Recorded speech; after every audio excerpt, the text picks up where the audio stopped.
Arsakada ng online voting para sa mga Pilipinong botante abroad. Sabi ng ilang botanteng Pinoy sa New York City sa Amerika, madali at mabilis lang ang online voting basta kumpleto ang valid ID at iba pang requirements.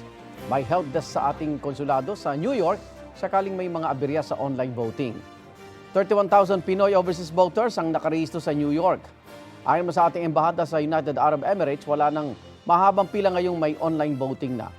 Bukas ang Online Voting and Counting System o OVCS hanggang May 12. Igan, mauna ka sa mga balita, mag-subscribe na sa GMA Integrated News sa YouTube para sa iba't ibang ulat sa ating bansa.